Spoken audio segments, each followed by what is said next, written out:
Hello everyone. Once again welcome in my channel Zero Point. अगर आपने मेरा previous video देखा होगा तो उसमें हमने स्विफ्ट के बेसिक्स कवर किए, जैसे इफ़ लेट और गार्ड स्टेटमेंट का यूज़ केस हमने डिस्कस किया। उसके बाद हमने स्ट्रक्चर और क्लास के बीच में डिफरेंसेस और कहाँ पे स्ट्रक्चर यूज़ करना चाहिए, कहाँ पे क्लास यूज़ करना चाहिए, वो चीज़ें भी डिस्कस की। तो आज हम इस वीडियो में इसी में आगे बढ़ते हुए आज हम आर्किटेक्चर पैटर्न को गो थ्रू करेंगे। और आर्किटेक्चर जैसा आप स्क्रीन पे देख पा रहे हैं, एमवीवीएम आर्किटेक्चर पैटर्न को हम आज डिस्कस करेंगे। ठीक है, तो आई थिंक आपको पता ही होगा एमवीवीएम आर्किटेक्चर का जैसे फुल फॉर्म यहाँ पे ऑलरेडी डिस्प्ले हो रहा है, मॉडल व्यू और व्यू मॉडल। ओके, सो पहला क्वेश्चन ये होता है कि इस आर्किटेक्चर की रिक्वायरमेंट क्यों है। क्योंकि एप्पल के अगर आप देखते हो, जितने भी उसके सोर्स कोड हैं या जो भी चीज़ें वो प्रोवाइड कराता है सैम्पल कोड, वो सारे एमवीसी में होते हैं मोस्टली। तो एमवीवीएम आर्किटेक्चर की मतलब बेसिकली रिक्वायरमेंट क्या है, अभी यहाँ पे लिखा हुआ है जैसे decoupling UI and business logic for modern application. ठीक है, डीकपलिंग है यूआई का, बिजनेस लॉजिक है, लेकिन डीकपलिंग और बिजनेस लॉजिक को सेपरेट तो हम एमवीसी में भी कर सकते हैं।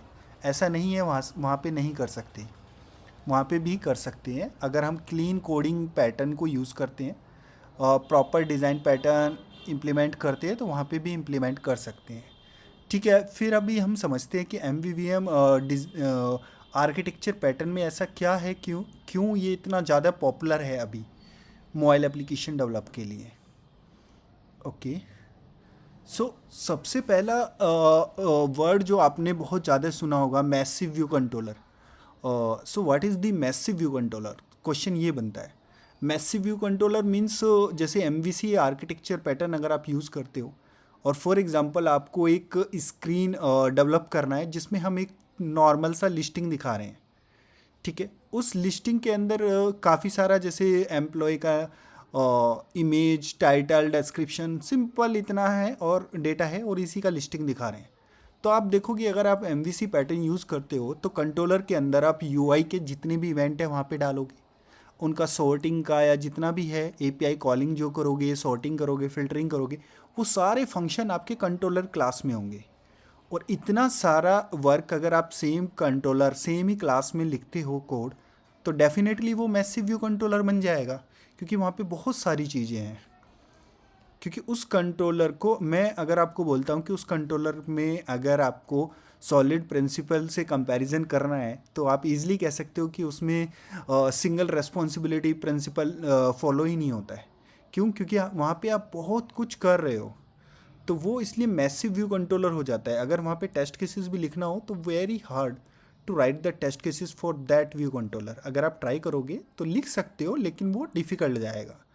तो उसको इजी वे में करने के लिए एम आर्किटेक्चर पैटर्न आया, जिसमें वो क्या बोलता है, वो बोलता है कि आपका जो बिजनेस लॉजिक है वो हम कंट्रोलर से मूव कराते हैं एक अनदर क्लास में, जिसको व्यू मॉडल बोलते हैं।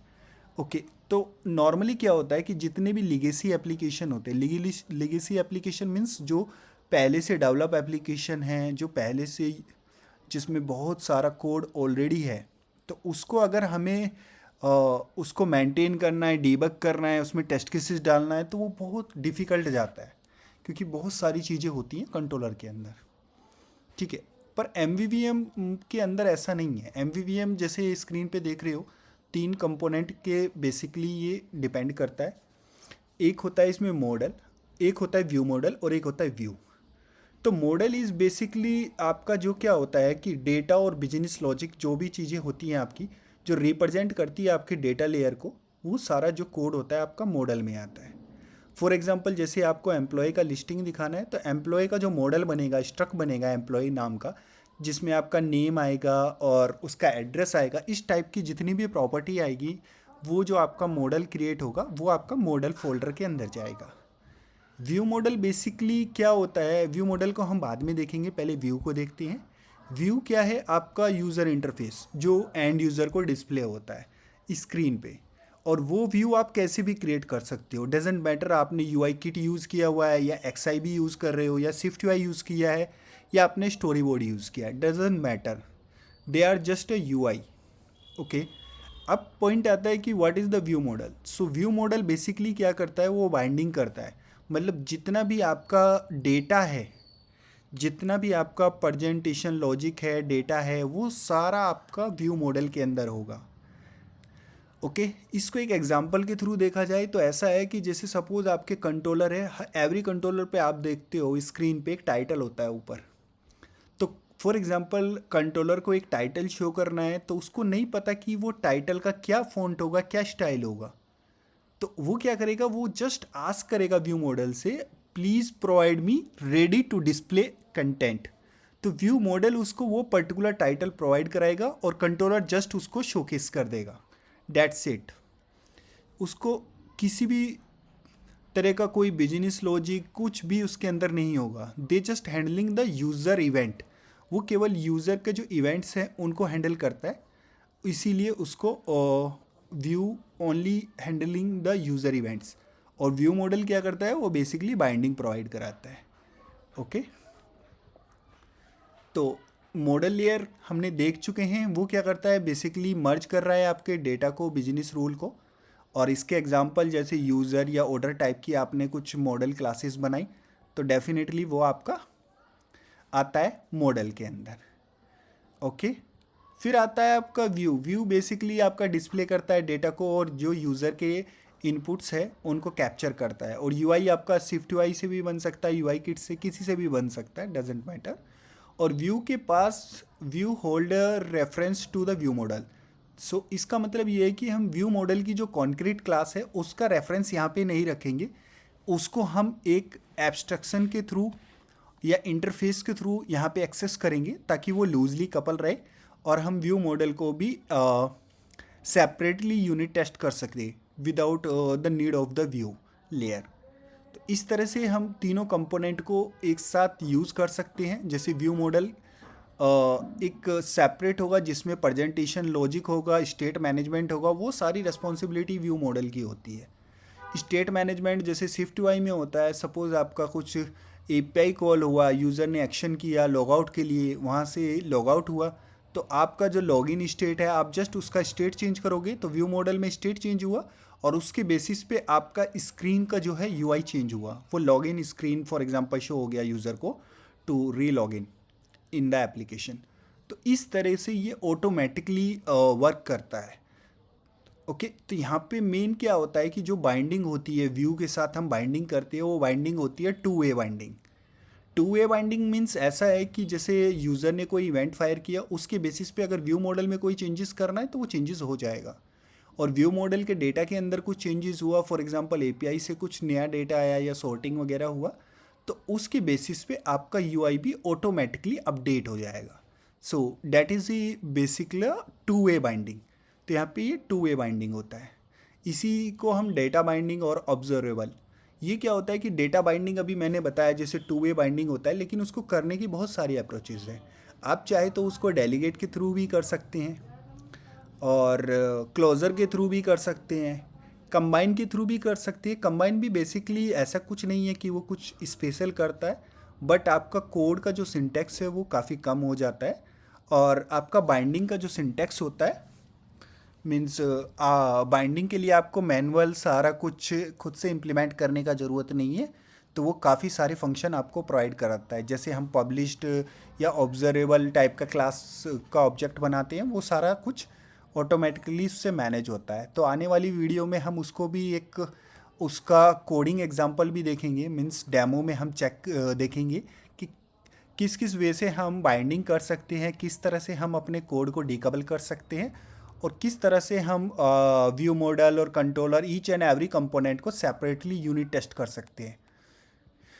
तो इसका अभी क्या है कि यहाँ पे अभी फाइनल अगर हम समरी देखें तो इसके बेनिफिट्स क्या हैं। तो बेनिफिट बेसिकली यही होता है कि आपका जो बिजनेस लॉजिक प्रेजेंटेशन है वो व्यू मॉडल में रहता है, तो यूनिट टेस्ट केसेस आप इजीली लिख सकते हो। मेंटेनेबिलिटी भी है, क्योंकि लॉजिक क्या है, मतलब आपका आइसोलेटेड है, इससे क्या बग्स कम होते हैं, जैसे यूआई चेंजेस होता है, मीन्स ईच एंड एवरीथिंग ना सेपरेट है। तो उससे क्या होता है कि आपका जो कोड है वो अंडरस्टैंडिंग बेटर रहेगी, तो डेफिनेटली बग्स आपके कम होंगे। दूसरा, आपका यूआई का पार्ट टोटली सेपरेट रहेगा। जैसे आपने रिसेंटली अभी देखा यूआई किट से स्विफ्ट यूआई पे मूव हुआ, अगर आपने प्रॉपरली यूआई को एक सेपरेट लेयर में इम्प्लीमेंट किया है तो मेरे को नहीं लगता कि आपको अपने प्रोजेक्ट में यूआई किट से स्विफ्ट यूआई में मूव करने में कोई प्रॉब्लम आया होगा। पर अगर आपका कोड टाइटली कपल्ड है तो डेफिनेटली आपके प्रोजेक्ट के कोड में आपको माइग्रेशन में काफ़ी सारे इश्यूज फेस करने पड़े होंगे, आपको बहुत सारे चेंजेस करने होंगे। तो वो सारा चीज़ है। जब मैं कोडिंग का एग्जांपल आपको दिखाऊंगा तो उसमें मैं आपको दिखाऊंगा कि हम सेम कोड को उसमें यूनिट टेस्ट केसेस भी लिखेंगे, और व्यू मॉडल के सेपरेट यूनिट टेस्ट केसेस लिखेंगे, और कंट्रोलर जो है हमारे उसके भी हम कुछ टेस्ट केसेस लिखेंगे।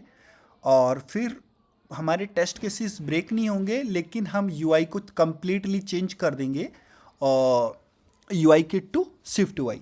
तो मिनिमम चेंजेस के साथ हम यूआई को चेंजेस कर देंगे, मीन्स यूआई चेंज हो जाएगा, मतलब ईच एंड एवरीथिंग है ना सेपरेट होगा।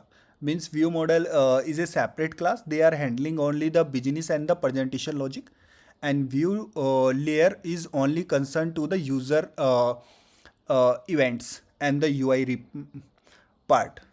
And model is basically your the model means the data related things, like you create any structure kind of thing na, that's code will come in the model class.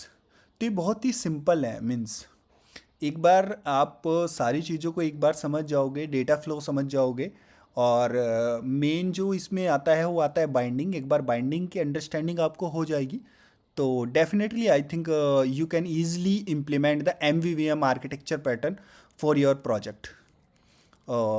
तो वैसे आप कर सकते हो, लेकिन फिर भी अगर आपको कोई कन्फ्यूज़न है या कोई आपका क्वेश्चन है then definitely you can ask in the comment section.